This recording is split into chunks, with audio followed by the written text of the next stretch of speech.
안녕하십니까. 저는 70을 바라보고 있는 할머니입니다. 세월이 참 야속하게도 벌써 일이 흘러버렸네요. 정말 바쁘게 살다 보니까 제 인생에 굴곡이 일이 많았는지 모르고 지냈는데 여유가 생겨서 뒤를 돌아보니 참 험난하게도 살았다 싶습니다. 마음에 쌓아두고 살자니 가슴이 영 답답한 것이 어딘가에 속 시원히 털어놓고 싶어서 이렇게 독수리 타자로 한자 한자 글을 써내려갑니다. 요즘은 라디오나 TV가 아니어도 이렇게 개개인의 편을 받아주는 곳이 있어서 얼마나 힘이 나는지 모르겠네요. 그럼 조금 서툰 글솜씨로 이야기를 시작해 보도록 하겠습니다. 저에게는 아주 똑똑한 딸이 하나 있습니다. 세상 물정은 하나도 모르지만 공부머리만큼은 정말 좋은 딸이었어요. 난다긴다 하는 교육구 동네에서 살았던 것도 아니고 유학은커녕 사교육 한번 제대로 시켜보지 못한 딸이었습니다. 돈이 없었던 것도 아니었는데 참 쓸 줄 모르고 품에 꼭 끌어안고만 살았던 터라 딸이 편히 공부할 수 있도록 지원도 못해줬네요. 하지만 우리 딸은 그런 와중에도 늘 전교 1등을 하던 아이였습니다. 단 한 가지, 공부머리만 좋았던 딸이 친구들이나 사회에서 상처를 받고 돌아올까 걱정이 참 많이 되었습니다. 성격 자체가 조금 소심하기도 하고 은둔형인 딸은 친구도 별로 없고 공부를 제외한 다른 일에 똑부러지게 행동하지 못했거든요. 당연히 나이가 차도록 연애 한번 못 해보고 살았습니다. 우리 딸은 대한민국에서 내노라 하는 명문대학을 장학금까지 받으면서 다녔습니다. 학비 지원 하나 못해줄 형편도 아니었지만 정말 코피를 쏟아가면서 열심히 공부를 해서 이뤄낸 성과였죠. 하지만 학교에서도 친구 하나 없이 지내는 것 같았습니다. 이야기를 들어보면 친구들과 술을 마신다던가 밥을 먹었다는 소리 하나 없이 매일같이 도서관에서 몇 시간을 공부했다는 이야기뿐이었거든요. 그런 우리 딸이 취업 하나는 또 기가 막히게 했습니다. 외국 계열의 제약회사 연구원으로 들어가서 일을 하게 되었거든요. 신약 개발에 투입되어 성공적인 결과를 낸 덕분에 성과금도 엄청 많이 받고 나이는 어리지만 능력 또한 인정받게 되었습니다. 이 회사도 저 회사도 딸에게 언제든지 넘어오라며 연봉을 원하는 만큼 맞춰줄 수 있다고 했습니다. 딸은 신약 개발을 하는 것도 좋지만 하고 싶은 공부를 마음껏 할 수 있는 지금 회사가 참으로 마음에 든다고 했죠. 어릴 때부터 뚝심 있게 공부를 하더니 커서도 공부에 매진하는 모습이 참 한편으로는 예쁘면서도 걱정이 되기도 했습니다. 점점 나이는 30대에 가까워지는데 우리 딸은 연애 한번 못 해봤으니까요. 남편과 저는 남몰래 선짜리라도 주선해야 하나 걱정이 참 많았답니다. 도통 남자에 관심이 없으니 혹시나 취향이 조금 남다른가 하는 생각도 했습니다. 남편은 술을 진탕 먹고 한번 물어보자고 열린 마음으로 받아줄 수 있다는 이야기까지 했습니다만 저는 아닐 거라 굳게 믿었죠. 하루는 남편이 혹시나 싶어 넌지시 물어보니 딸이 기겁을 하면서 아직 남자를 만나고 싶은 마음이 없었을 뿐이라고 단칼에 의심을 잘라냈습니다. 그 뒤로는 정말 남편과 저는 매일같이 기도를 드리며 딸에게 좋은 짝지가 나타나길 기다렸어요. 하지만 하늘도 무심하시지. 그런 기도가 무색하게 남편이 큰 병을 얻고 말았습니다. 남편이 췌장암에 걸리고 말았어요.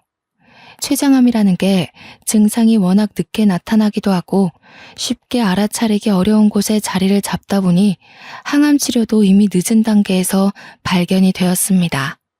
저는 정말 좌절했고 딸아이 또한 한동안 충격에 쌓여 헤어나오질 못하는 수준이었습니다. 남편만 덤덤하게 제 손을 잡고 임자, 이제 내가 가려나 봐. 우리 딸 꼭 좋은 자리에 시집 보내고 내가 손 못 잡아줘서 미안해 하며 눈을 감았습니다. 딸과 저는 부둥켜 안고 얼마나 울었는지 모르겠어요. 화장터에 도착해서 남편을 태우는데도 이게 꿈인지 생시인지 구별이 가지 않을 만큼 현실감이 없었습니다. 정막이 쌓인 집에서 저는 남편의 온기를 찾아 며칠을 헤매곤 했습니다. 딸은 그런 저를 일으켜 세워준 하나뿐인 가족이었습니다. 남편이 죽고 나서 딸은 더욱 연구에 매진하기 시작했어요. 집에 돌아오지 않는 날이 적지 않을 만큼 회사 연구실에서 먹고 자며 일을 했습니다. 그 이유는 췌장암을 빨리 알아차릴 수 있는 검진 키트를 만들고 싶어서였습니다. 저는 그런 우리 딸의 마음을 너무나도 잘 알기에 말리지 못했습니다. 그렇게라도 해서 아버지의 마지막을 곱게 마무리하고 싶었기 때문일 테니까요. 다행히도 남편은 저에게 마지막 선물처럼 보험금을 남겨주고 떠났습니다. 처음에 보험회사에서 금액을 듣고 통장을 수령했을 때는 선물이라고 생각했는데 시간이 흐르고 나니 짐덩이 같더군요. 남편의 목숨값인데 이걸 어떻게 쓰나 싶어서 그랬습니다. 그렇게 딸과 저는 서로를 의지하며 점차 마음의 안정을 찾았고 처음에는 온기가 사라진 집에 슴슴한 온기를 불어넣었습니다. 몇 년의 세월이 더 흐르고 딸아이가 35살이 되었을 때 비로소 저에게 결혼을 하고 싶다며 남자를 소개시켜 주었습니다. 저는 정말 깜짝 놀라고 말았죠. 매일같이 회사 일에만 매진하던 딸이 어느 세월에 연애를 해서 결혼 이야기를 하는지 저는 꿈에도 눈치채지 못하고 있었거든요. 저는 무척이나 긴장하며 예비 사위를 기다렸습니다. 진중하고 소심한 우리 딸이 어떤 남자를 내 눈앞에 데려올까 너무너무 궁금해서 그 전날엔 잠도 제대로 들지 못할 정도였습니다. 그렇게 딸이 데려온 남자의 첫인상은 다시 생각해도 참 별로였습니다. 생긴 게 너무 반질반질해서 뭐랄까 좋게 말하면 진하게 잘생긴 얼굴이었지만 나쁘게 말하면 카바레에 있을 법한 제비처럼 생긴 얼굴이었습니다. 생긴 걸로 판단하면 안 된다고 하지만 첫인상부터 편견을 가지게 만드는 그런 외모였습니다. 옷도 단정치 못하고 조금 과하게 삐까뻔쩍한 반질반질한 실크 셔츠 같은 걸 입었는데 색도 어찌나 화려한지 정말 딱 보기에 딸과 어울리지 않았죠. 공부밖에 모르고 살았던 우리 딸과는 결이 다른 모습이랄까요? 저는 무척이나 걱정이 되었습니다. 딸의 눈이 정말 하트로 변해 있는 게 멀리서 봐도 느껴지는 정도였는데 예비 사위에게서 그런 느낌이 전혀 나지 않았거든요. 저는 조심스레 두 사람의 만남이 어디서부터 시작된 건지 슬쩍 물어보았습니다. 그러자 딸이 아주 수줍어하면서 이야기를 하는데 예비 사위가 무명 생활이 조금 긴 모델이라고 하더라고요. 연구원인 딸과는 전혀 접점이 없는 직업이라 저는 예비 사위가 사기꾼 같다는 생각을 지울 수가 없었습니다.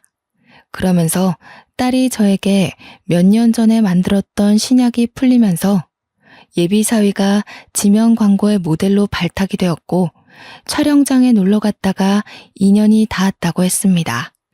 제가 유명한 모델이냐고 되물으니 그건 아니라고 손사래를 치더군요.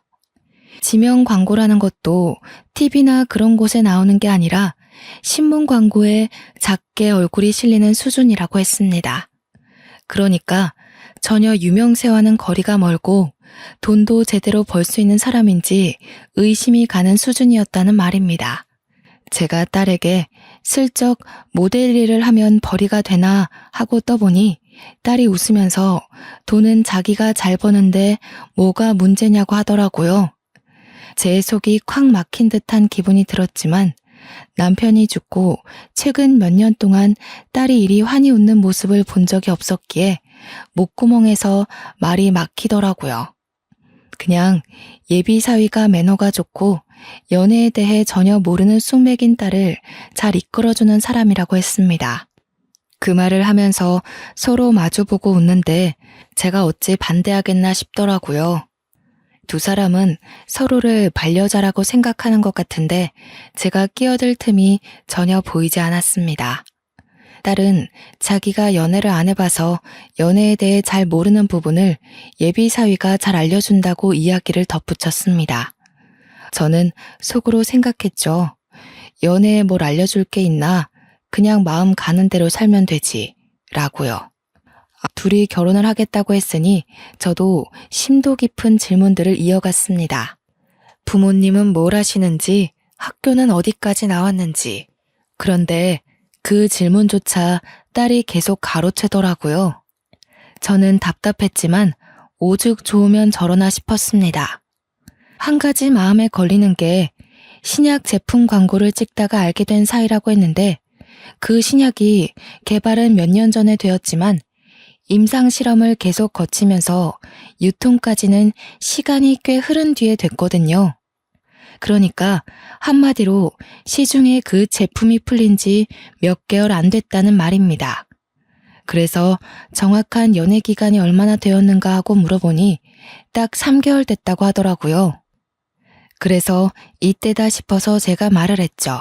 고작 3개월 만났는데 벌써부터 결혼 이야기를 하고 있냐고요. 선자리에서 만나 서로의 조건을 보고 결혼을 하는 것도 아니고 연애 결혼인데 3개월 만에 하는 건 아닌 것 같다고 했습니다. 그러자 딸이 울상을 하면서 이 사람이 아니면 자기 평생 결혼 못할 것 같다고 저한테 애원을 하더군요. 하지만 저는 의견을 굽힐 생각이 없었습니다. 제가 조금 더 고민을 해보자 아직은 시기가 이르다. 적어도 1년은 만나봐야지 않겠니 했더니 예비 사위가 저한테 웃으면서 자신 있게 이야기를 했습니다. 장모님, 걱정하지 마세요. 제가 내조를 잘할게요. 라고요. 내조라니 정말 제 딸의 고생길이 환히 열리는 듯한 느낌이 들었습니다. 그 만남 이후로 저는 머리를 싸매고 누웠습니다. 결혼 결사 반대를 외치면서 말이죠. 하지만 우리 딸도 고집이 만만치 않은 녀석이거든요. 제 아비를 닮아서 그런 건지 한번 뚝심 있게 마음을 정하면 절대로 뒤를 돌아보지 않는 성격이다 이 말입니다. 딸도 저와 같이 들어 누워 버렸습니다.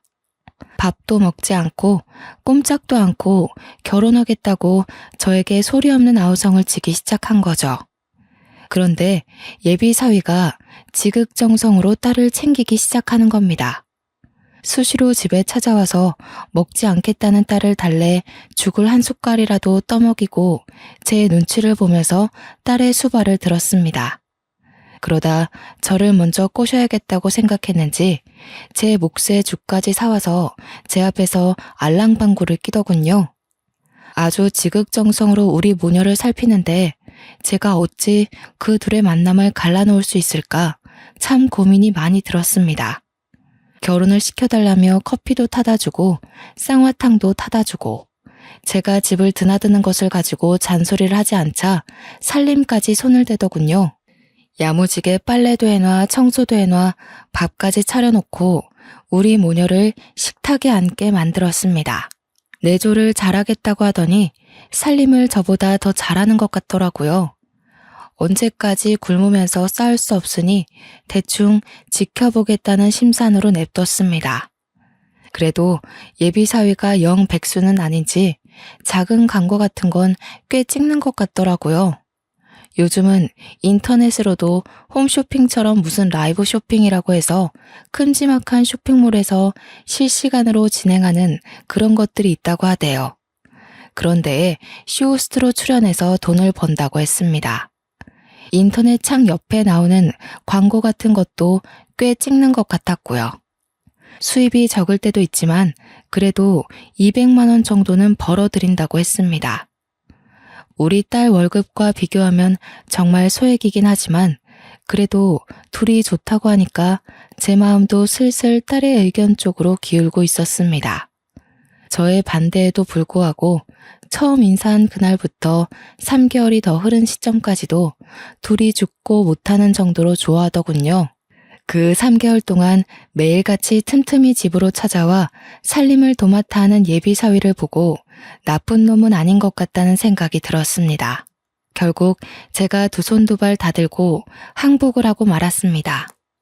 그때라도 단칼에 잘랐어야 했는데 참.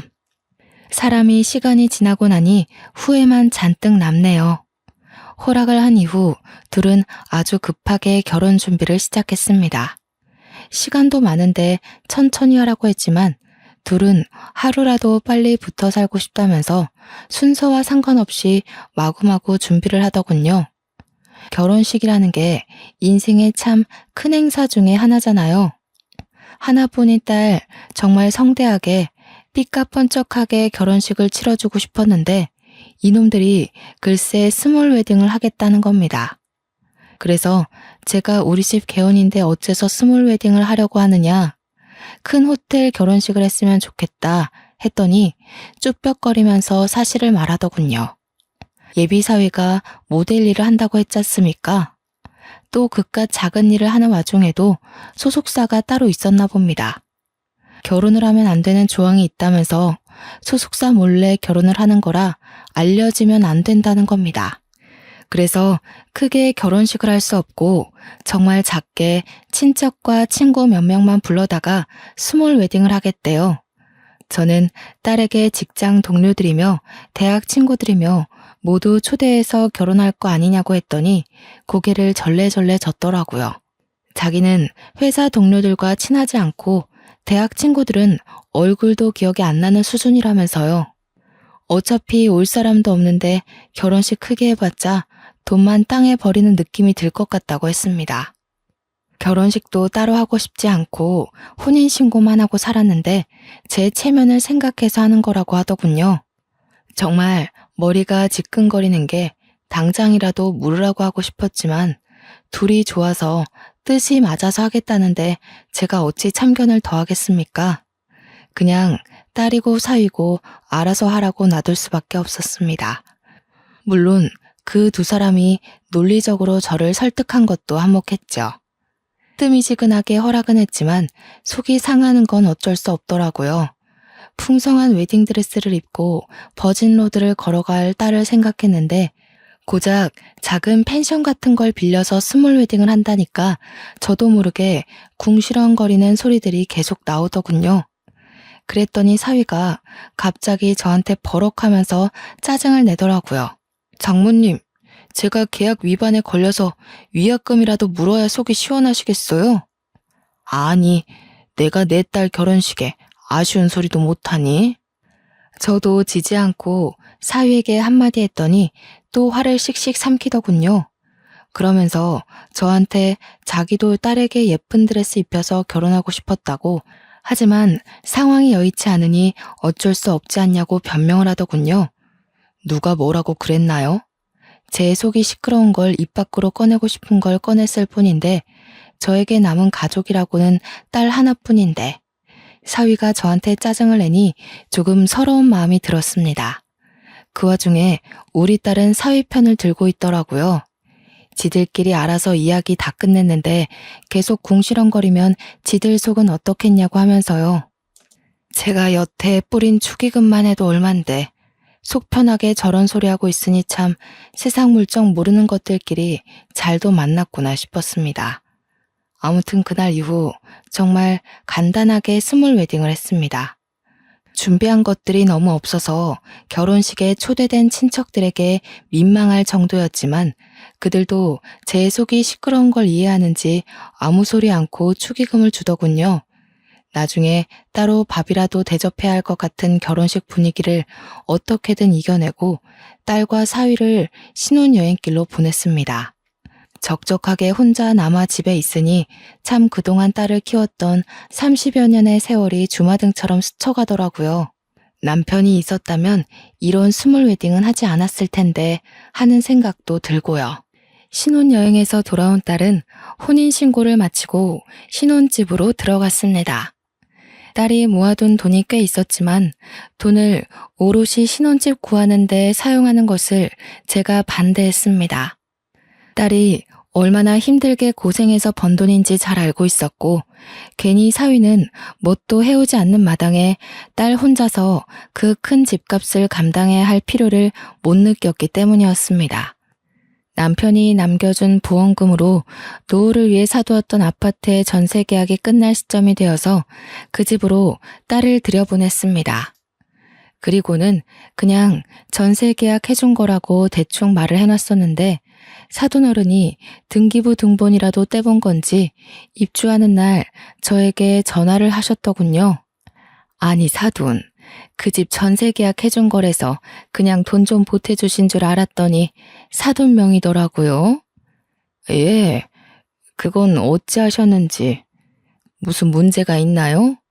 아니요. 혹시라도 집 해주셨다고 우리 아들 기죽이시는 건 아닌가 싶어서요. 요즘 반반 결혼이 추세하고 하잖아요. 이왕 집은 사돈이 해주셨으니까 명이라도 반반 해주시는 건 어때요? 그 집은 제 노후 자산입니다. 언제까지 아이들 살게 놔둘 집도 아니고 사위가 성공해서 지들도 좋은 동네로 이사 가야죠. 제가 딱 잘라 거절을 하면서 은근히 사위 보고 돈 많이 벌어오라 해라는 식으로 말하자 사돈이 황급히 전화를 끊었습니다. 끊긴 전화를 내려다보는데 반반 결혼 운운하면서 반반은 하나도 한 것 없이 명의만 뚝 잘라 떼달라고 하니까 화가 나더라고요.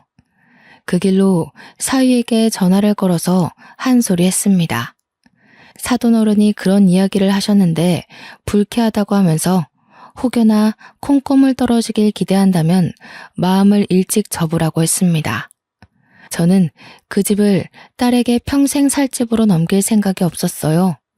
말 그대로 노후 자산이고 일종의 투자 개념으로 사둔 집이었으니까요. 사위는 멋쩍은 듯 죄송하다고 이야기를 하고 전화를 끊었습니다. 그래도 똑 부러지게 말했으니 잘 알아듣겠지 싶었는데 30분이 채 지나지 않아 딸에게 전화가 오더군요.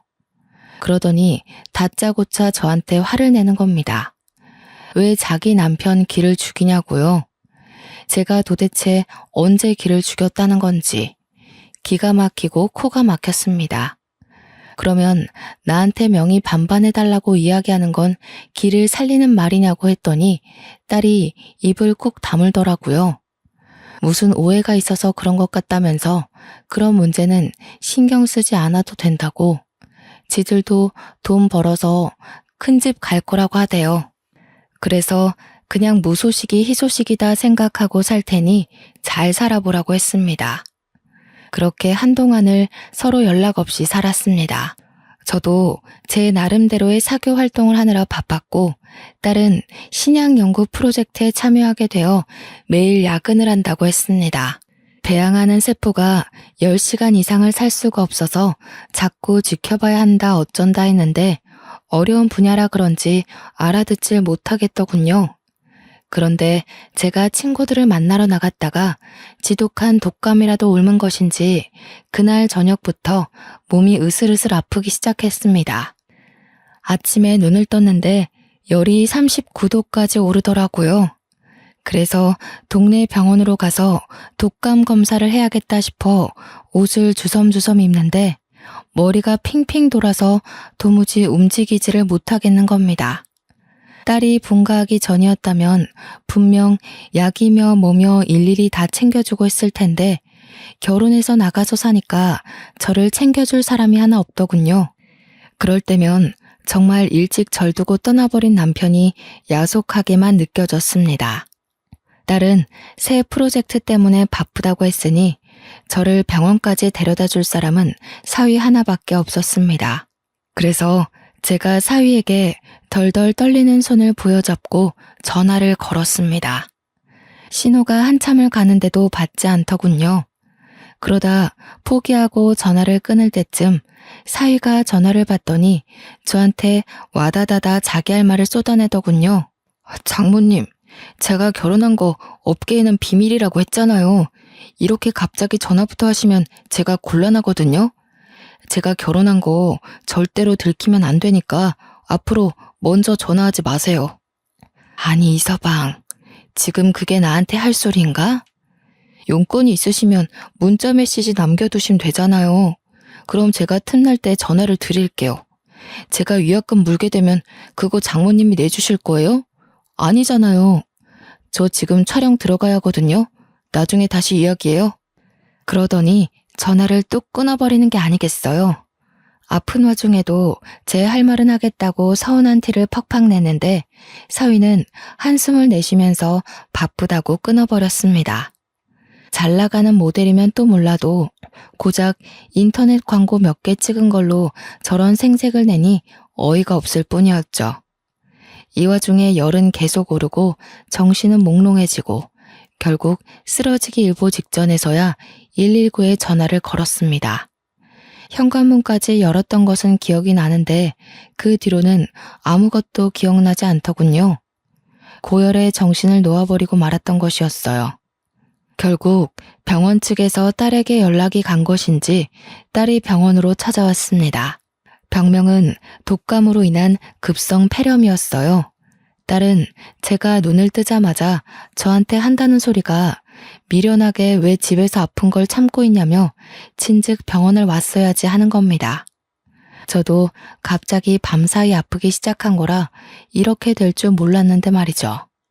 아픈데 딸까지 제 마음을 몰라주니 너무 서럽더라고요. 그러면서 전화는 왜 안 했냐고 하는데 제가 눈물을 뚝뚝 흘리면서 사위에게 전화를 했다고 했습니다. 딸이 바쁜 거 아니까 사위에게 전화를 했는데 매몰차게 전화하지 말라 했다고 하니 딸이 당황하더군요.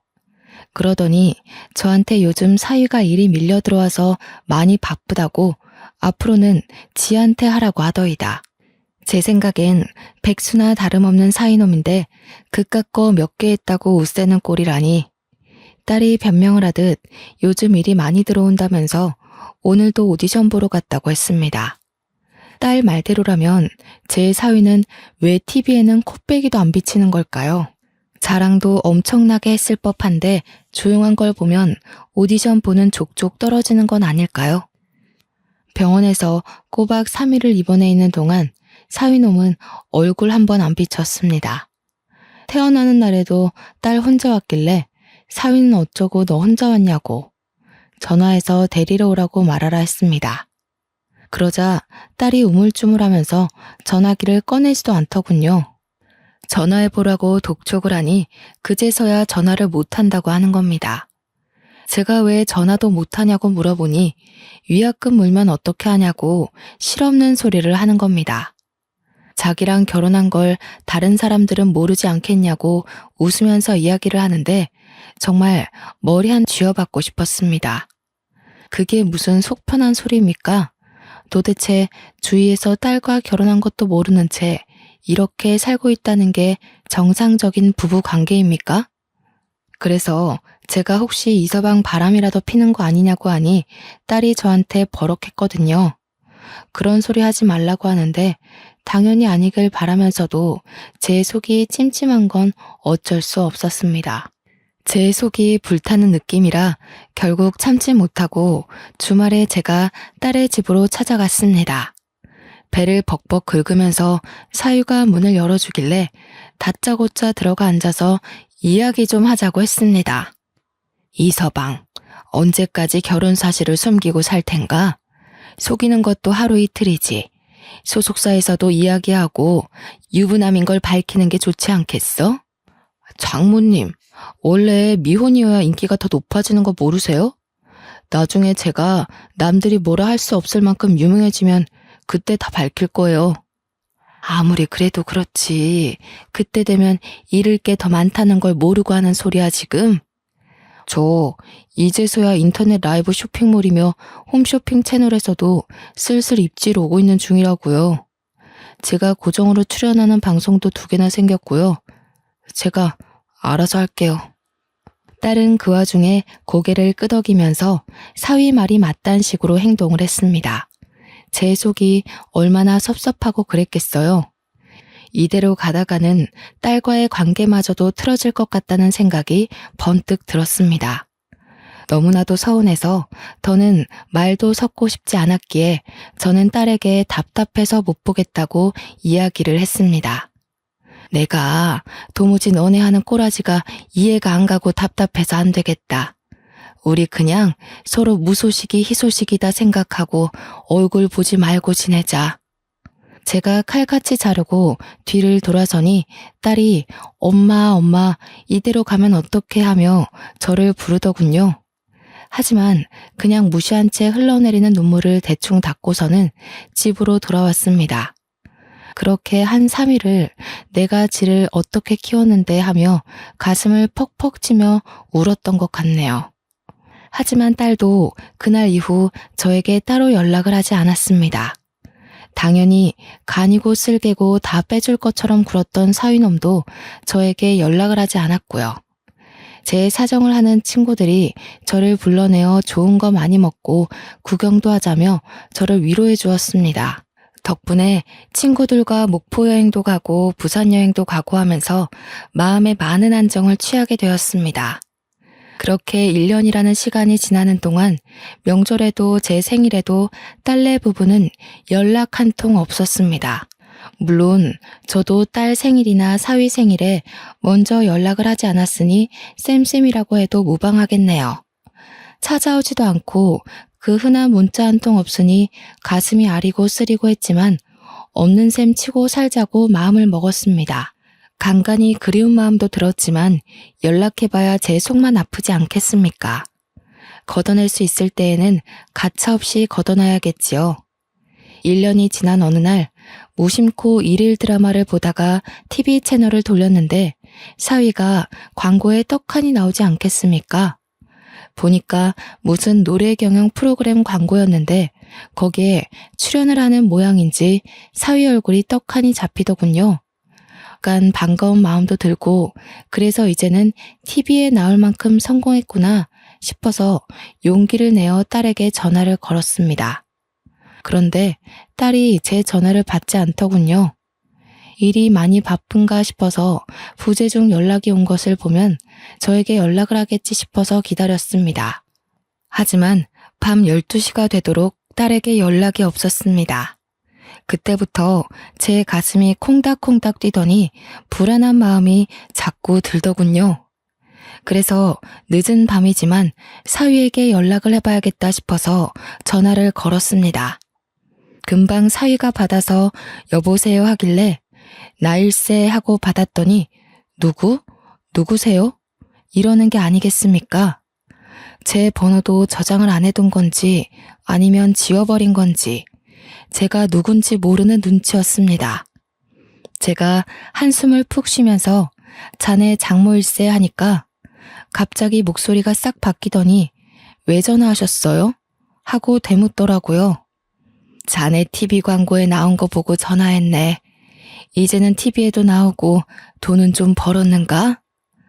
자네가 그렇게 말하던 유명한 사람이 되었으니 이제 우리 딸이랑 결혼한 것도 다 밝혔나 싶어서 전화해봤네. 그러니 사위가 나지막하게 작은 목소리로 저에게 대꾸를 했습니다. 제가 미쳤어요? 결혼했다고 이야기를 하고 다니게?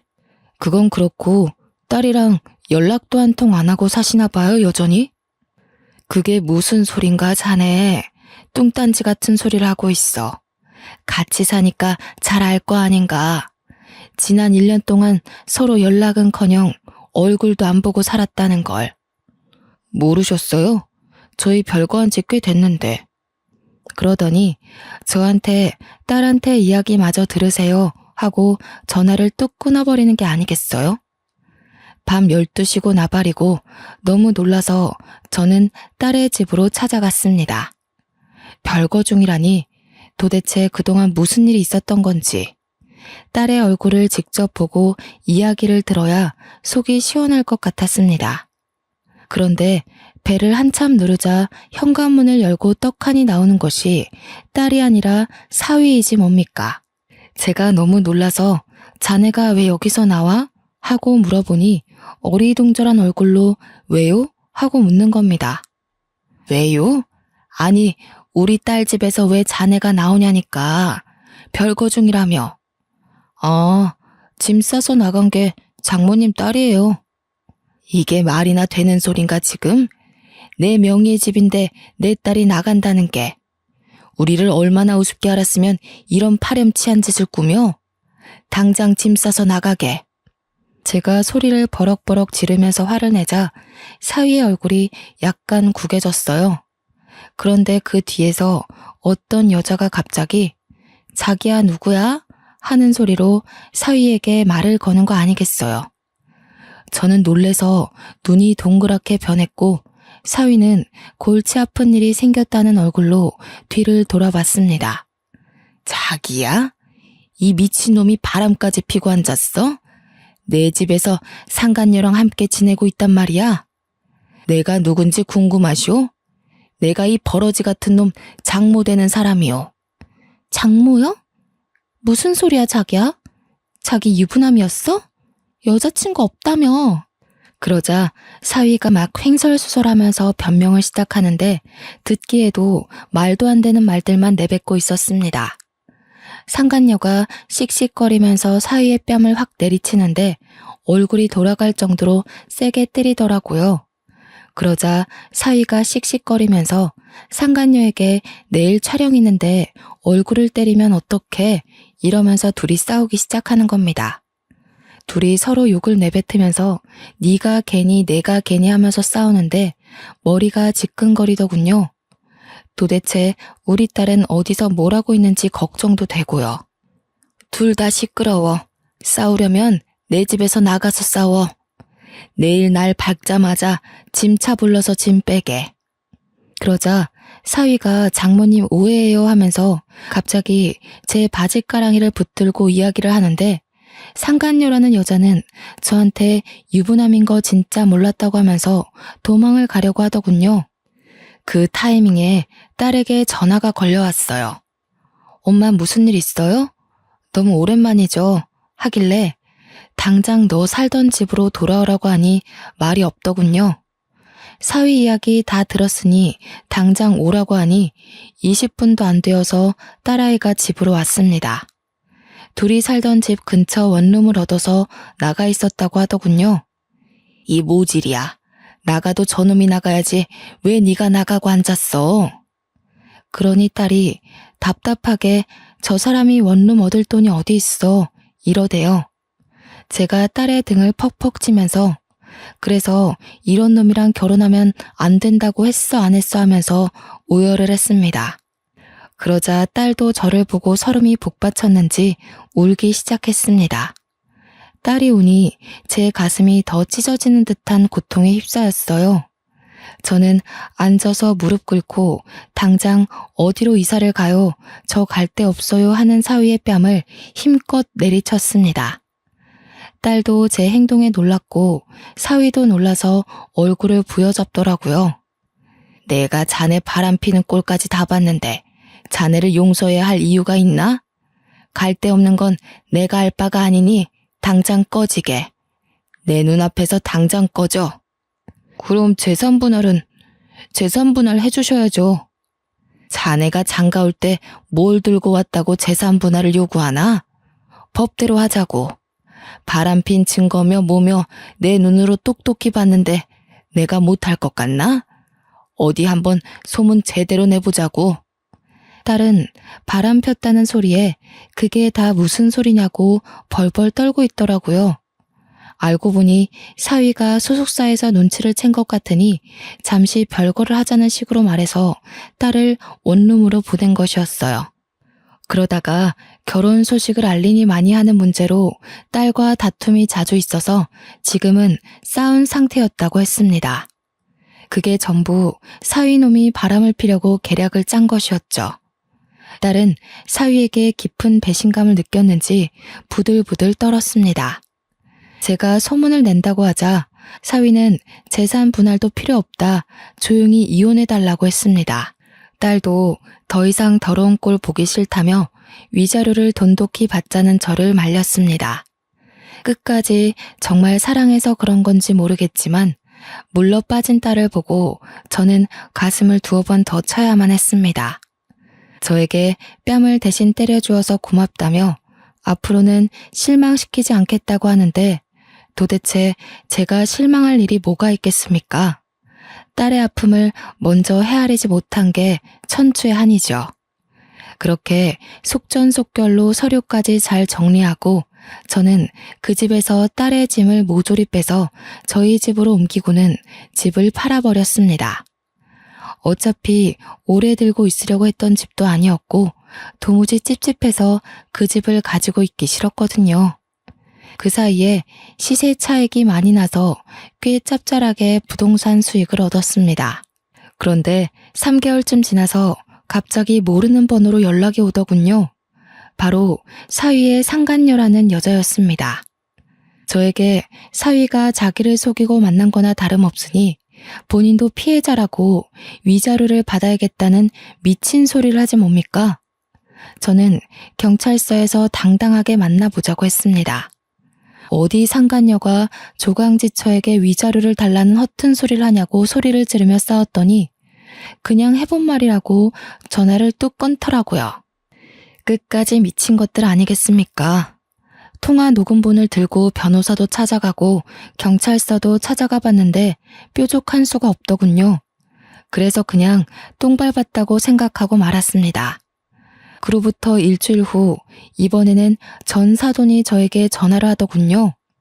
우리 아들 맨몸으로 쫓겨난 것도 어이가 없어서 말이죠. 그 집에서 살면서 우리 아들이 번 돈도 생활비로 썼을 거 아닙니까? 그럼 집에 대한 기여도가 있는 건데 재산 분할해 주셔야죠. 그 집값이 그리 탐나더이까? 눈에는 눈, 이에는 이 아니겠습니까? 서로 소송전으로 어디 한번 더럽게 굴러봅시다. 그러자 전 사돈이 제 반응을 예상치 못했는지 어버버 하더라고요. 저는 기분이 너무 더러워서 참을 수 없었습니다. 그 길로 인터넷에 사람들이 가장 많이 본다는 사이트에 줄줄이 글을 올렸습니다. 요즘 TV 광고에 나오는 유명세 타는 모델 XXX가 내 사이였다면서 글을 올리고 종편 채널에서 하는 노래 부르는 대회에 나온 캡처본을 올렸죠. 당연히 소문은 급 물살을 타고 기사까지 뜨게 되었습니다. 유명해지면 잃을 게 더 많을 거라던 제 말을 무시했던 사위에게 제대로 파급력을 보여주고 싶었죠. 그 글을 엄청 퍼지고 후속 기사에는 소속사에서도 몰랐다고 계약을 파기하겠다고 하더군요. 그날 저녁에서야 사위와 사돈이 번갈아가며 지들 생각이 짧았다고 제발 글 좀 내려달라고 거짓말이었다고 이야기해달라는데 제가 왜 그래야 합니까? 소속사에서 위약금으로 계약금의 몇 배를 달라고 했다더군요. 얼마나 고소한지. 딸과 저는 마사지까지 받고 와서 둘이 나란히 누워 두 다리 뻗고 잠을 잘 잤습니다. 그 이후로 전 사위는 다시 인터넷 방송을 전전하는 신세가 되었고 수억의 빚을 떠안게 되었다고 했습니다.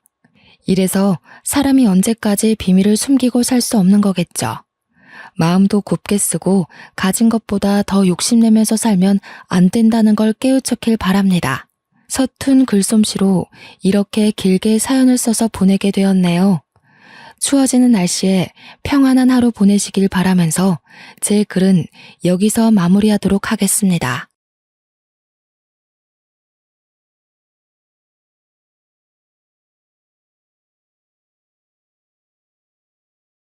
안녕하세요. 이렇게 인사로 글을 시작하는 게 참 어색하네요.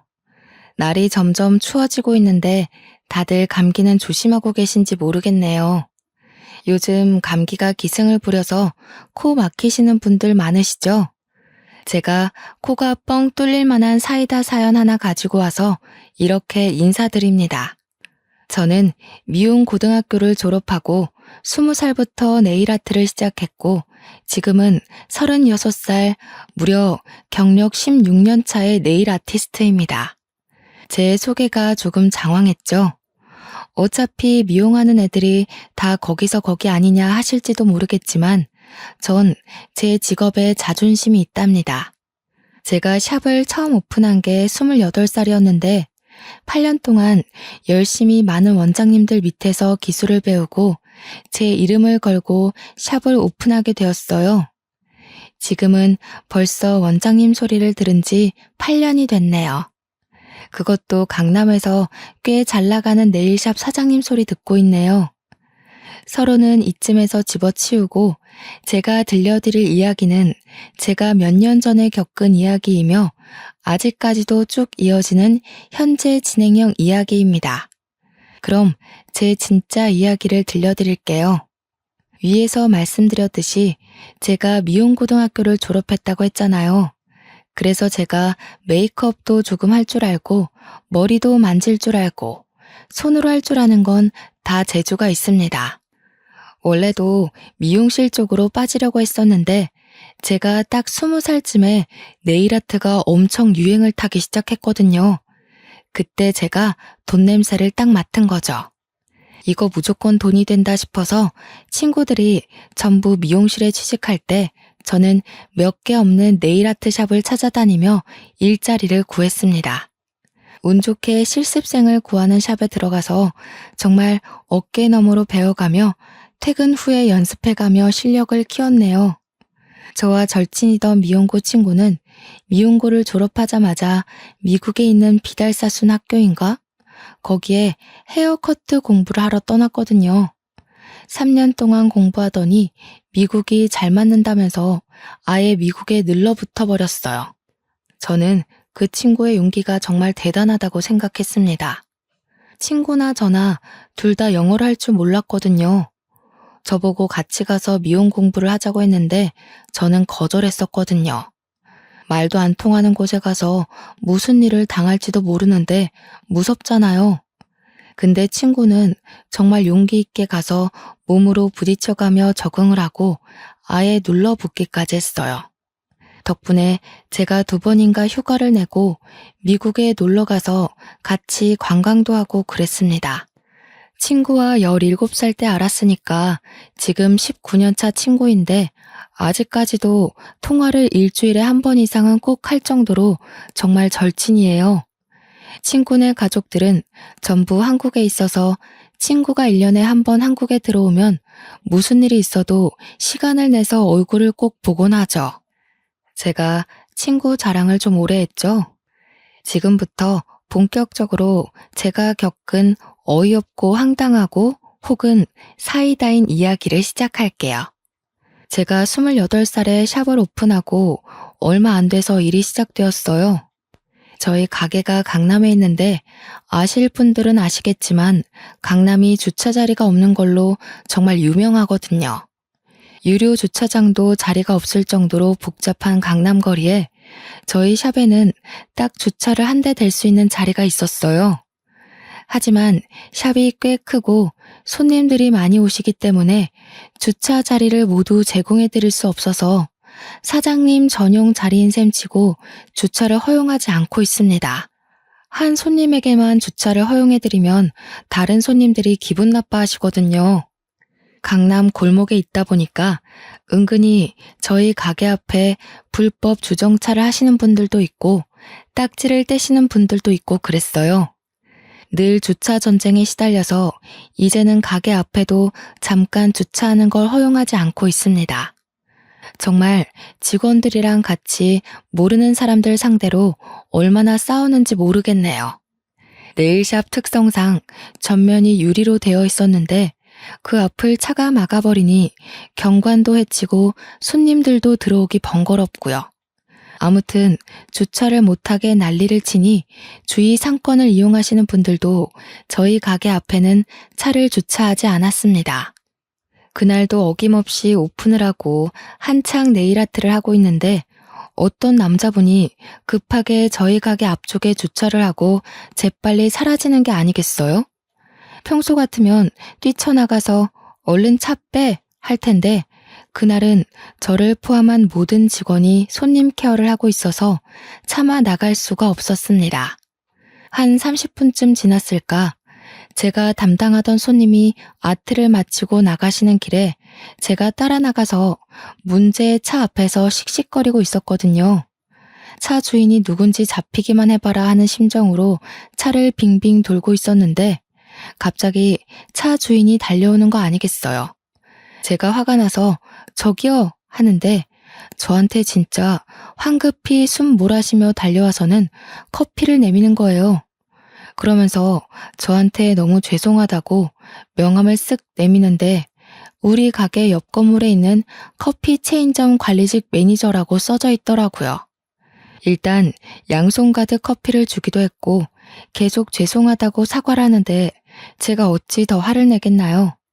보아하니 우리 직원들 인원수에 맞춰서 커피를 가져왔더라고요. 그러면서 옆에 커피 체인점 지역 매니저라면서 급하게 재고 확인할 게 있어서 왔는데 30분이나 걸릴 줄 몰랐다고 진짜 너무 죄송하다고 인사를 하는데 보니까 얼굴이 낯이 있긴 하더라고요. 1, 2주마다 한 번씩 체인점 커피숍에 와서 이것저것 하고 가시는 분이었어요. 지역관리 매니저인지는 몰랐지만 정말 진심으로 사과를 하시기에 저도 알겠다고 했죠.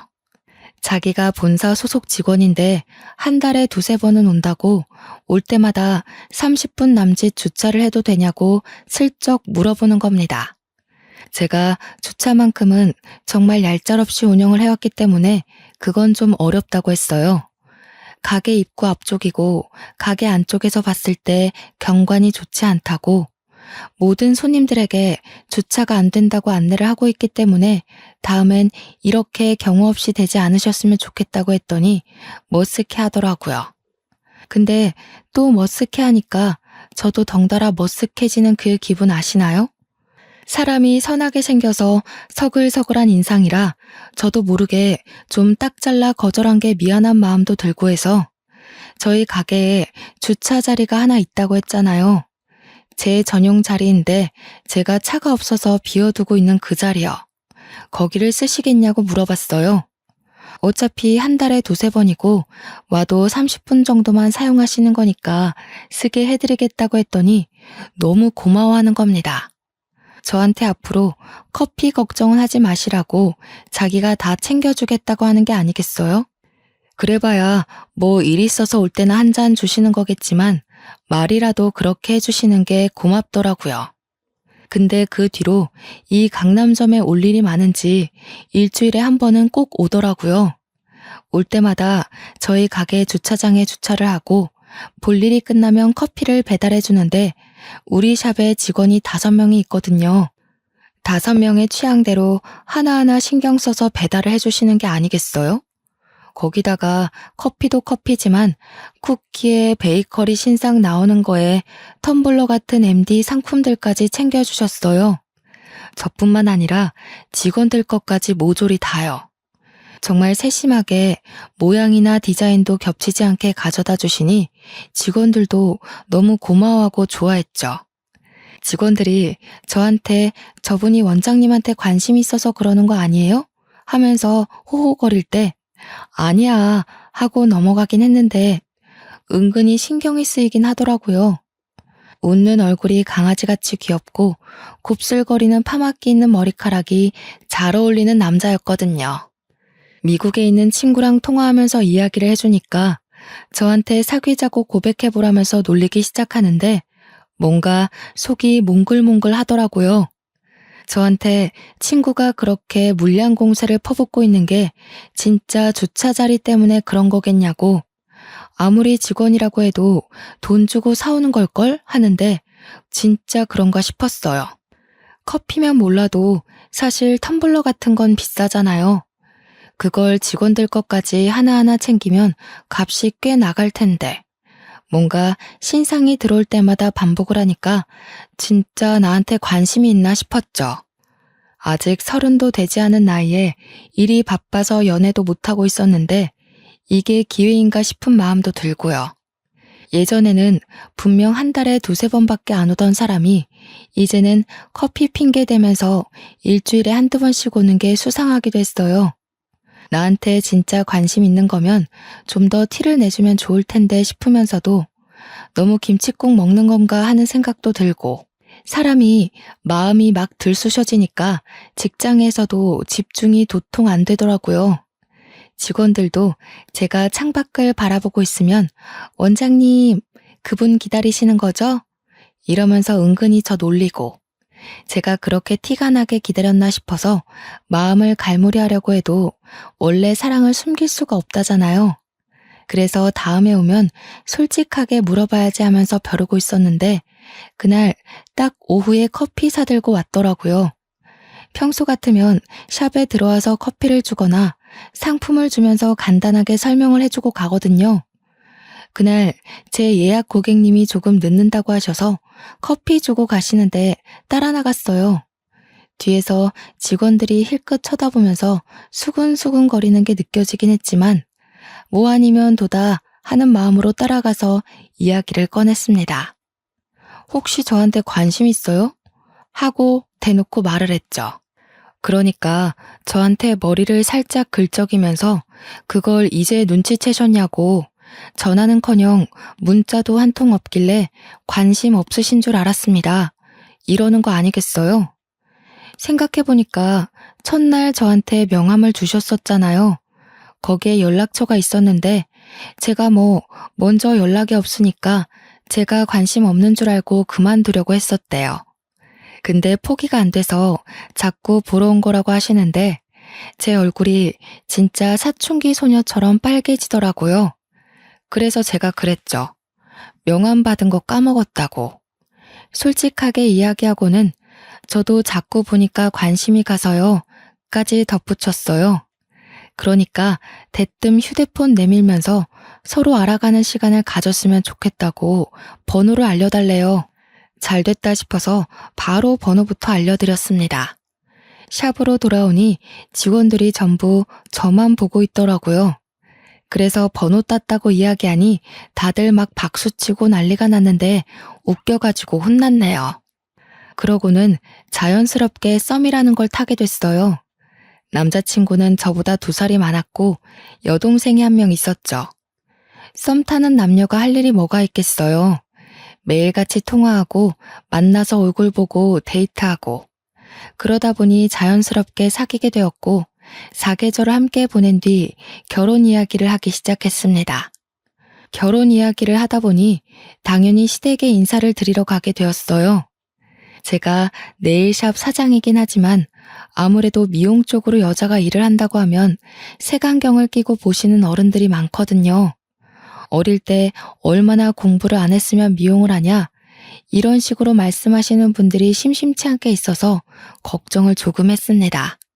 그래서 시부모님을 만나 뵙고 나를 싫어하시거나 결혼을 반대하시면 어떡하지 하는 고민을 미리 좀 했어요. 그런데 인사를 드리러 간 날 이게 웬걸 저를 너무 좋아하시는 거예요. 특히 시모가 손이 귀한 직업이라는데 손도 너무 예쁘게 생겼다면서 제 칭찬을 엄청 해주시더라고요.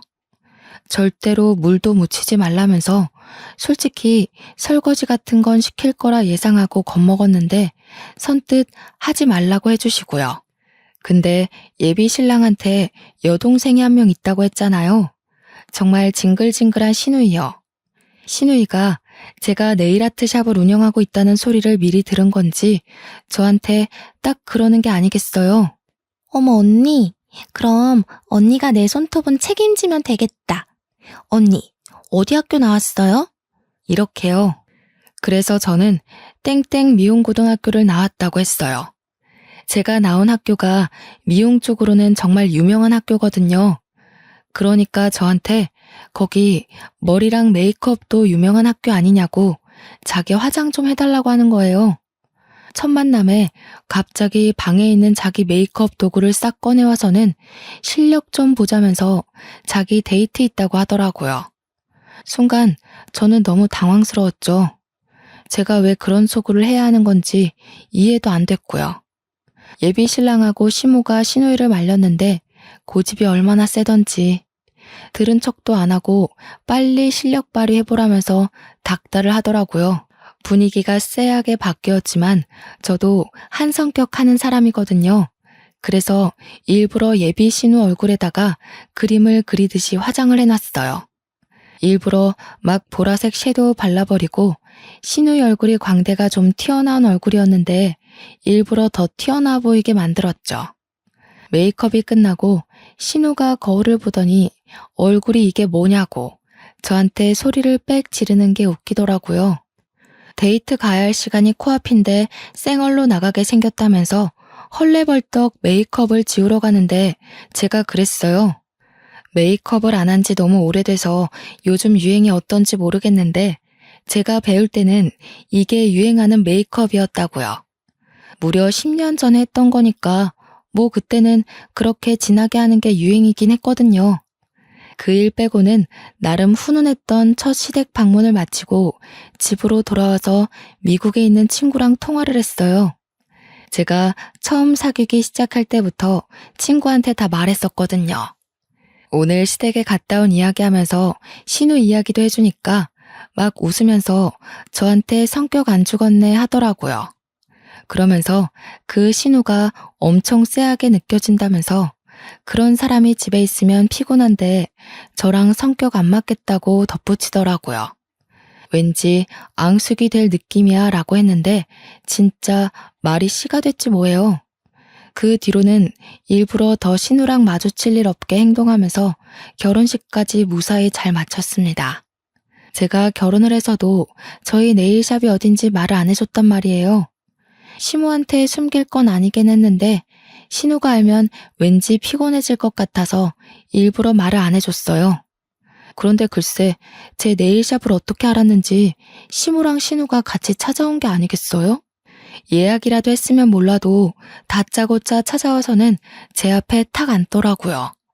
일단 여기까지 왔는데 아무것도 안 해주고 보내기가 좀 그래서 미리 손님께 양해를 구하고 직원에게로 손님을 돌렸죠. 시모가 상당히 어색해 하시는 거예요. 알고 보니 네일샵에 온 것도 처음이고 네일 아트를 해본 적도 없다고 하시더라고요. 그래서 저는 성심성의껏 시모의 손톱 정리를 해드렸어요.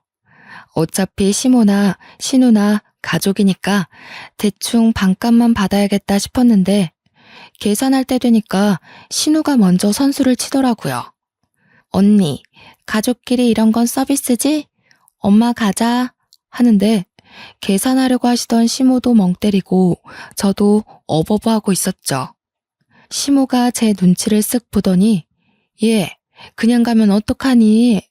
손에 올린 보석들이랑 그려둔 그림이랑 이런 게 다 돈이라던데 했어요.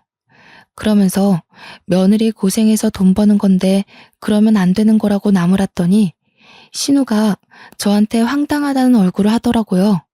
언니, 설마 우리한테 돈 받으려고 그랬어요?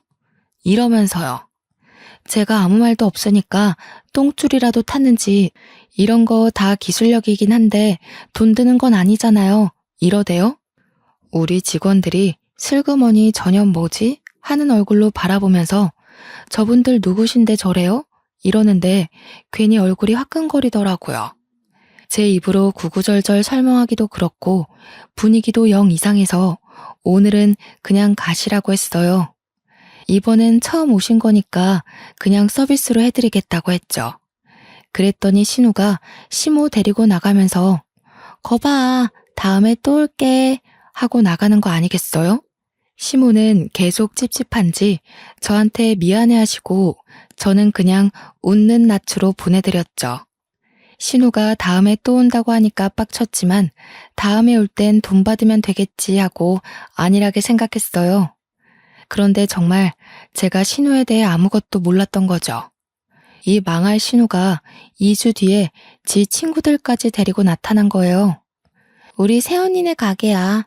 이러면서 자연스럽게 예약도 안 해놓고 자리에 떡하니 앉는데 기가 막히더라고요. 저희 네일샵이 강남에 있고 꽤 크다고 말씀드렸었잖아요. 제 입으로 말하기 민망하지만 저희 네일샵이 인기도 있고 예약도 정말 어렵거든요. 단골들도 오죽하면 시간 좀 빼달라고 할 정도로 예약이 힘든 곳이에요. SNS에서 인기도 많은 샵이고 연예인들도 올 정도로 유명한 샵이거든요. 제 네일샵에 직원 5명이 풀로 근무를 하고 있는데 그 정도 규모의 네일샵이 많지 않아요, 정말. 근데 예약도 없이 다짜고짜 찾아와서는 신우랑 신우 친구 2명이 나란히 손을 내밀고 있는 겁니다. 그러면서 패디는 뭘 하지? 언니, 패디 디자인 멋있어요? 하면서 직원들을 종부리듯이 하는데 너무 열이 받는 거예요. 제가 그냥 딱 잘라서 지금 예약 있어서 못 해드린다고 했어요. 그러니까 저한테 비웃음 섞인 목소리로 지금 손님 없잖아요. 이러는 거예요. 아니, 손님이 무슨 1분 1초 총각을 다투며 들어오는 것도 아닌데 그렇게 말하니까 짜증나더라고요. 그래서 10분 뒤에 오실 거예요. 그래서 오늘은 네일 아트 못 해드리니까 가세요. 했더니 신우가 난리인 거예요. 케어는 필요 없으니까 얼른 색칠이라도 해달라고 버팅기는데 죽어도 안 된다고 했죠. 저도 장사하는 거고 손님이랑 약속이 되어 있는데 너무 무례하시네요. 하니까 친구들도 제 눈치를 보고요. 신우는 친구들 앞에서 무시당했다고 생각이 들었는지 씩씩거리는데 뭐 제가 알 바는 아니죠. 그래서 예약 잡고 오시라고 이야기했더니 저희 막내 직원애한테 예약 언제 비어있냐고 소리를 치더라고요. 근데 하필 다음날 취소된 예약이 있어서 한 타임 비어 있었어요. 직원애가 제 신우라고 하니까 솔직하게 말을 해버린 거죠. 예약 다 차서 못 온다고 하면 끝날 일이었는데 아무튼 다음날 오겠다고 하더니 저한테 두고 봐요 언니 하고 나갔어요. 솔직히 두고 보자는 사람치고 진짜 무서운 사람 없어서 겁은 별로 안 났습니다. 아무튼 다음날 예약된 시간에 떡하니 나타났더라고요. 그러더니 손톱 연장에 스와로브스키 큐빅의 컬러까지 다 다른 색으로 10손가락 바르고 아트까지 꼼꼼하게 채우더라고요. 1인당 저희 샵 기준으로 대충 40만 원 이상 나오는 디자인들이었습니다. 그래서 저도 속으로 벼르고 있었겠다. 돈 다 받을 생각으로 꼼꼼하게 네일 아트를 했죠. 계산하러 오라고 했더니 신우가 친구들한테 갑자기 허세를 막 떠는 거예요. 생각해보면 일부러 저 들으라고 이야기한 것 같네요. 우리 새언니가 반값에 해줄 거니까 걱정하지 마. 다른 데 가면 이 디자인 한 3, 40만 원 할걸? 근데 또 여긴 우리 새언니네 가게니까 언니 한 15만 원만 긁어요. 저한테 명령하듯 이야기하는데 진짜 기가 막혀서 말이 안 나오더라고요. 그래서 저도 완전 처음 듣는 이야기인 척하면서 무슨 소리를 하시는 거예요? 라고 반문했어요. 지금 이 아트들 엄청 가격 나가는 것들이에요. 저쪽 분은 42만 원, 이쪽 분은 45만 원입니다. 신우 손은 44만 원이에요. 카드 주세요. 할부로 해드릴까요? 그러니까 신우 친구들이 난리가 난 거죠.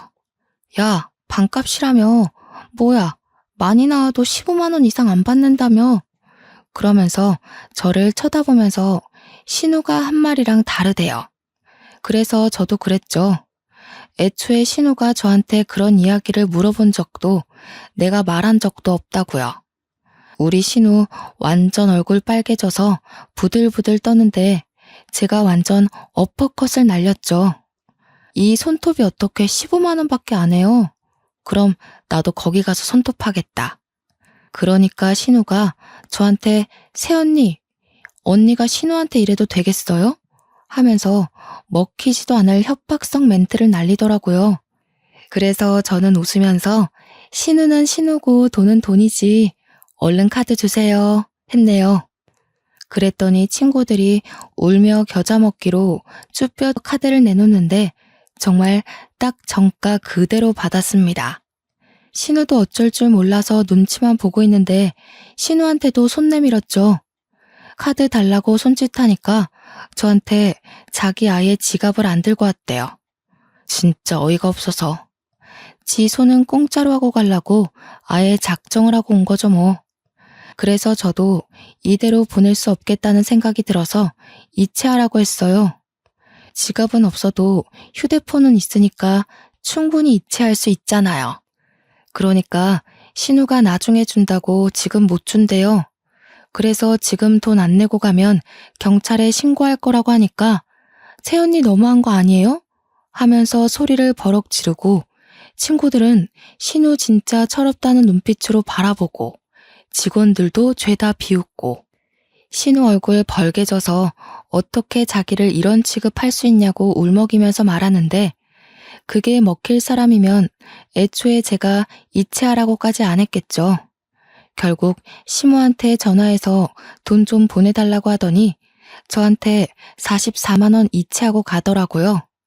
나가면서 두고 보자고 꼭 돌려받게 될 거라고 악담을 퍼붓고 갔습니다.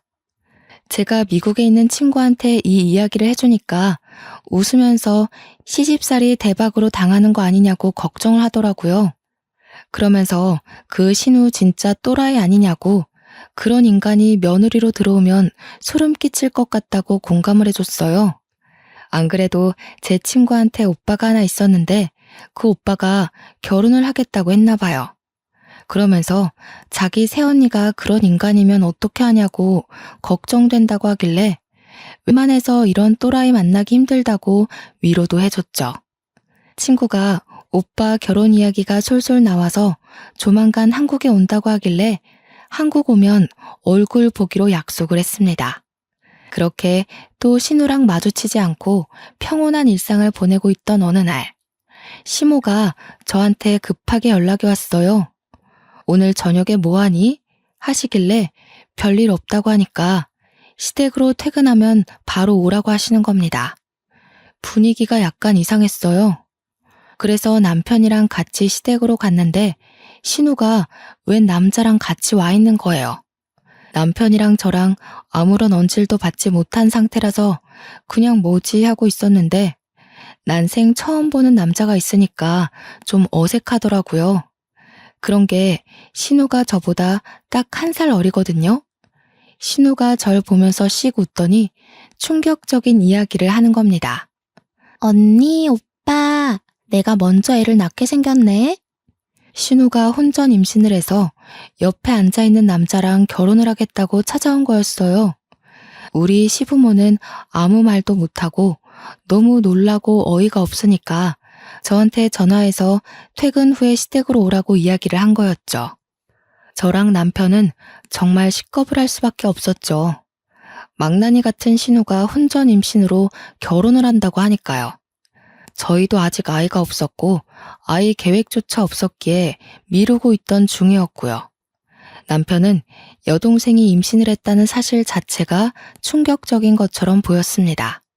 신우가 뱃속에 아이가 5주 됐다고 하면서 심해부 될 사람네 집에는 이미 인사를 드리고 왔다고 하더라고요. 그러면서 임신 테스트기 사진을 보여주면서 줄이 선명하지? 어떻게 딱 임신이 됐을까 하는데 약간 경악스러웠어요. 혼자 신이 나서 배가 나오기 전에 드레스를 입는 게 좋을 것 같다고 이야기를 하는데 도무지 눈치라고는 눈꼽만치도 없는지 시부모랑 남편이랑 전부 충격에 휩싸여 있는데 혼자 신나서 떠들더라고요. 그런데 분명 지난번에 신우랑 신우 친구들이 제 네일샵에 와서 소란을 일으키고 갔을 때 제가 대화를 다 들었단 말이에요. 뭐 언제 갔던 클럽이 물이 좋았고 그 옆에 있는 클럽은 영 별로였다고. 분명 맨날 술 처먹고 놀았던 신우가 임신이라니 그것조차 진짜 이해가 되질 않았습니다. 거기다가 신이 나서 조잘거리고 있지만 말투도 그렇고 행동도 그렇고 엄청 조신한 척 해대는데 소름이 끼쳤어요. 그러니까 예비 심해부 앞에서는 엄청 가식적으로 굴고 있었던 거죠. 게다가 임신한 사람이 무슨 네일아트를 받습니까? 저는 신우의 행동이 이해도 안 될 뿐더러 정말 이상하게 느껴졌지만 이미 뭐 임신했다고 테스트기도 보여줬고 남자가 책임지겠다고 약속도 했다고 하니까 그냥 넘어갔죠.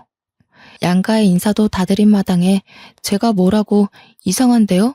하겠어요. 심해부 될 사람이 좀 공부만 하게 생긴 새님이긴 했지만 약간 측은한 마음까지 들긴 했지만 뭐 어쩌겠어요. 저런 개 망나니 같은 사람을 선택한 것도 지 팔자라고 생각해야죠. 그냥 잘 됐네요, 축하해요 하고 넘어가긴 했지만 속으로 저 신우 꽁꽁이가 뭘까 싶었죠. 분명 술 먹었다는 소리를 들었으니까요. 사실 언제까지 숨길 수도 없는 거 아니겠어요? 임신하고 술 먹은 거 애가 나중에 잘못되기라도 하면 엄청 죄책감이 느껴질 텐데 말이죠. 그래서 집에 와서 영 속이 시끄러워서 제가 신우의 SNS를 막 뒤지기 시작했어요. 근데 신우가 의외로 SNS라는 걸 아예 안 하는지 아무리 찾아도 나오는 게 없더라고요. 다음날 출근해서 아무 생각 없이 예약 내역이랑 장부를 보고 있다가 같이 왔던 친구 이름이랑 전화번호가 적혀 있더라고요. 혹시나 하는 마음에 신우 친구의 SNS를 찾아보니까 바로 나오는 게 아니겠어요? 그래서 천천히 사진들을 구경하는데 사진이 한 수백 장 있더라고요. 신우랑 네일샵 왔던 친구들이랑 거의 깨알딱 벗어던지고 클럽에서 술 먹고 춤추면서 남자들이랑 노는 사진들이 다 있더라고요. 최근에 올린 사진이 언제였는지 아세요? 불과 3일 전이었어요, 3일 전. 그러니까 임신 사실을 알고 나서도 신우는 클럽에 가서 흔들어 제끼고 놀았다는 겁니다. 무려 뱃속에 5주짜리 태아를 달고 술도 먹고요. 혹시 모르니까 저는 그 사진들을 일일이 캡처를 해두었죠. 먼저 뿌리거나 그럴 생각은 없었지만 신우가 자꾸 저한테 버릇없이 굴면 저도 보험 하나는 있어야겠다 싶었어요. 자꾸 선 넘는 짓 하면 저도 그대로 돌려주려고요. 그리고 나서 한 2주가 지나고 신우가 자기 상견례가 코앞이라서 네일아트 좀 단정하게 해달라고 네일샵에 찾아온 거예요. 부탁도 아니고 명령조로 이야기하는데 기분이 팍 상하더라고요. 그래서 제가 신우한테 이야기를 했죠. 나한테 이러면 안 될 텐데? 무슨 임산부가 술을 먹고 다녀? 지난주에도 클럽 갔던데 예비 심해부 아이는 맞는 거야? 이랬더니 직원들이 흥미진진하게 쳐다보고 신우는 사색이 되고 그러면서 저한테 도대체 그거 어떻게 알았냐고 혹시 자기 뒷조사라도 했냐고 물어보더라고요. 그래서 네 친구 SNS부터 관리하라 그랬더니 바로 친구한테 전화해서 야, 사진 또 올렸냐? 내가 지우라고 했잖아. 하면서 성질을 내더라고요. 이 여자는 뱃속에 있는 아이 생각은 1도 안 하는구나. 태교는 바라지도 않았지만 아무 데서나 버럭버럭 하니까 고개가 절레절레 저어지더군요. 그러더니 저한테 그냥 대놓고 이야기를 하는 겁니다. 언니, 나 사실 임신 안 했어. 그냥 그 남자 엄청 돈 많이 버는 연구원이거든. 나이는 좀 있지만. 그래서 팔자 한번 펴보려고 임신한 척 한 거야. 요즘은 2줄 임신 테스트기 중고나라에서 팔거든. 그러는데 진짜 직원들이고 저고 할 거 없이 소름 쫙 돋으면서 입을 떡 벌렸습니다. 그러더니 활짝 웃으면서 한 번 더 확인을 시켜주더군요. 새언니, 나 팔자 피고 시집 가야 언니랑도 안 부딪히지. 그냥 모르는 척 하고 있어. 알지? 그리고 혼인신고 마치면 유산했다고 할 거거든. 장단 좀 잘 맞춰줘. 저랑은 어쩔 수 없이 가족으로 묶인 사이라지만 대체 그 남자는 무슨 죄겠어요. 그래서 이걸 그 남자 측에 전달을 해야 하나 말아야 하나 고민을 하다가 먼저 제 남편에게 이야기를 했어요. 남편이 평소에 자기 동생이긴 하지만 신우랑 진짜 결이 안 맞는 사람이거든요. 처음부터 끝까지 제 편이기도 하고 신우가 저를 괴롭힐 때마다 옆에서 신우를 더 괴롭혀주는 그런 남자예요. 근데 제 이야기를 듣더니 진짜 노발대발하면서 사기 결혼으로 잡혀갈 일 있냐고 난리가 난 거죠. 신우한테 바로 전화해서 쌍욕을 하니까 신우는 제발 가만히 있으라고 예비 심해분의 집이 엄청난 부잣집이래요. 그냥 자기 없는 셈 치고 살라면서 자기 혼삿길 방해나 하지 말라고 화내더니 뒤늦게 증거 있냐고 묻더라고요. 증거야 차고 넘치지 않겠어요? 캡처 사진도 있고 저희 네일샵에 큐빅이나 디자인이나 네일 상품 같은 거 훔치는 사람들이 있어서 내부 CCTV가 있거든요. 무려 소리까지 전부 녹음되는 CCTV요.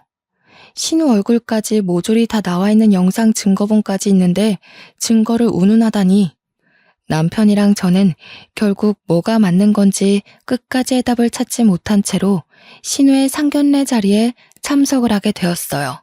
끝까지 신우는 저와 남편에게 입단속 단단히 하라고 이 결혼 망치면 큰일 난다고 했어요.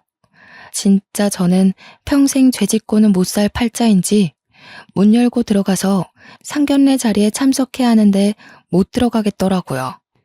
예비 사돈들을 어떻게 봐야 할지 감도 안 잡히고 남편도 진짜 옆에서 한숨만 푹푹 쉬고 진짜 딱 미치기 일보 직전이 어떤 심정인지 알겠더라고요. 결국에는 눈 딱 감고 문을 열고 들어갔는데 예비 사돈댁 자리에 너무나도 낯이 익은 사람이 앉아있는 게 아니겠어요? 바로 미국에서 자리 잡은 저의 미용고 동기인 절친이 그 자리에 딱 앉아있는 거예요. 저를 보자마자 친구가 야! 하고 부르는데 저도 너무 놀라서 가방 뚝 떨어뜨리고 신우 표정 썩어가고 시부모는 이게 무슨 일인가 싶어 하고요. 우리 시부모랑 사돈 어르신이랑 전부 둘이 어떻게 아는 사이야? 하는데 둘 다 얘가 걔야, 내 절친 이러고 있었죠. 저는 친구가 미국에서 들어온 것도 모르고 있었거든요. 불과 3일 전에도 통화를 했는데도요. 미국에서 언제 온 거야? 아니, 왔으면서 말도 안 했어? 나 어제 도착해서 시차 적응도 아직 못했는데 우리 오빠가 결혼한다고 그래서 여기 억지로 끌려온... 아니 잠깐만. 그러면 우리 오빠가 결혼할 사람이 너네 신우이? 하면서 신우이를 빤히 쳐다보는데 우리 신우가 뭔가 찔린 사람처럼 딸꾹질을 막 시작하는 거예요. 시부모랑 사돈 어르신은 막 인연이 신기하다, 이렇게 가족으로 엮이려는 운명인가 봐요 하고 있고 제 친구는 정말 모든 이야기를 다 알고 있었거든요. 우리 신우이가 결혼으로 사기치려고 한다는 이야기를 불과 3일 전 통화에서 이야기를 했는데 그러니 제 절친의 표정이 점점 썩어 들어가고 신우는 내가 무슨 이야기를 친구랑 나눴는지 모르니까 손 벌벌 떨고요. 친구가 진짜 썩은 얼굴로 잠깐 자리 좀 비울게요 하고 자리를 나갔어요. 그러자 신우 얼굴이 좀 나아지더라고요. 저는 친구가 나간 이유까지는 몰라서 일단 자리에 앉았는데 나갔던 친구가 한 10분 정도 지나서 벌컥 들어오는 거예요. 그러더니 임신 테스트기를 신우에게 딱 주더라고요. 주위 어르신들 싹 다 분위기 싸해지고 신우는 완전 바짝 얼어가지고 이게 뭐예요? 하고 있고요. 제 친구도 진짜 성격 개차반이거든요. 그러니까 악착같이 연고도 없는 미국에서 홀로 자리 잡고 살고 있죠. 이거 해봐요. 예비 새언니. 지금 당장. 그러자 예비 시매부랑 사돈 어른이랑 전부 난리가 났죠. 제 친구한테 미친 거 아니냐고 어디서 이런 무례한 짓을 하냐면서 저희 시부모도 언짢은 기색이 역력했고요. 사정을 알고 있는 저랑 남편만 평온하게 침묵을 했죠. 그 와중에 신우는 저랑 남편을 엄청 째려보고 있었습니다. 일단 해봐요. 이거에서 두 줄 나오면 내가 여기서 무릎 꿇고 빌 테니까. 친구가 그렇게 이야기하니까 어르신들도 전부 이게 무슨 상황인가 싶어서 신우 한 번 보고 친구 한 번 보고 그랬어요. 결국 친구가 참다 못해서 신우를 끌고 화장실에 가고 다른 정말 적막한 분위기에서 친구와 신우를 기다렸습니다. 시간이 10분 정도 지나자 친구는 씩씩거리면서 들어오고 뒤에서 신우가 엉엉 울면서 따라 들어왔어요. 다들 이게 무슨 일인지 모르니까 답답해하고 예비 시매부는 달려가서 신우이 달래주고 있고 근데 친구가 떡하니 한 줄짜리 임신 테스트기를 보여주더라고요. 쟤 임신한 거 아니래. 그냥 우리 오빠가 호구로 보여서 한몫 잡고 싶어서 임신한 척 한 거래. 맞지? 너 이런 구라치고 결혼하면 사기 결혼인 거 알아 몰라? 우리 시부모 거의 눈 뒤집고 까무러치고 예비 사돈댁은 그게 진짜야? 임신한 게 아니라고? 이 요망한 것 하면서 난리가 났어요.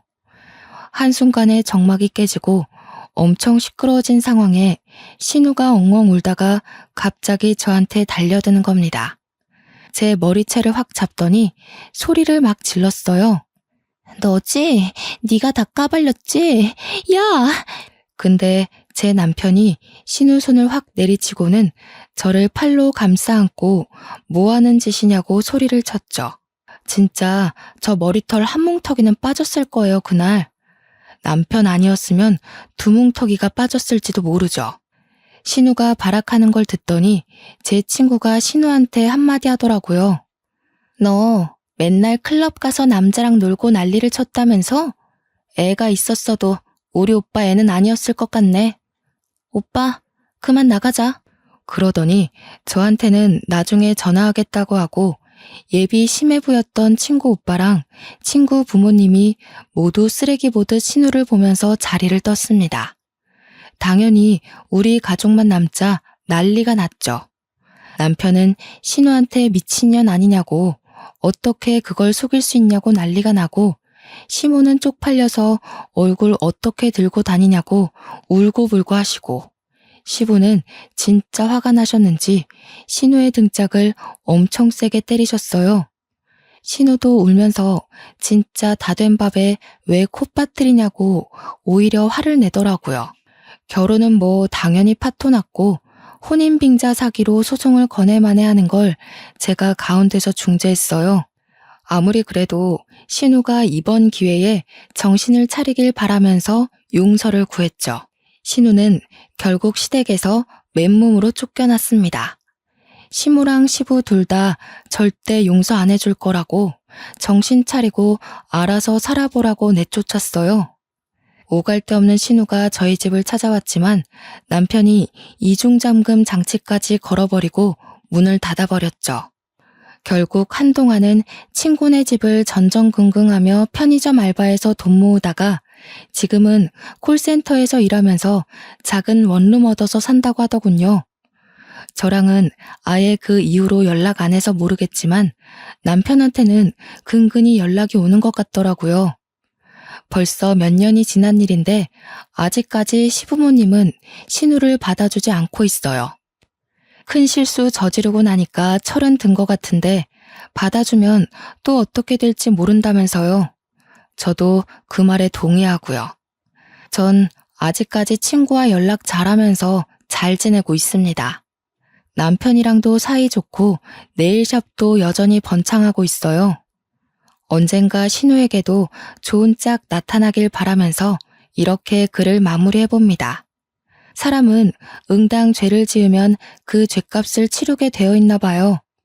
여러분은 남 속이지 마시고 속지도 마시고 평온한 일상 누리며 살길 바랍니다. 감사합니다.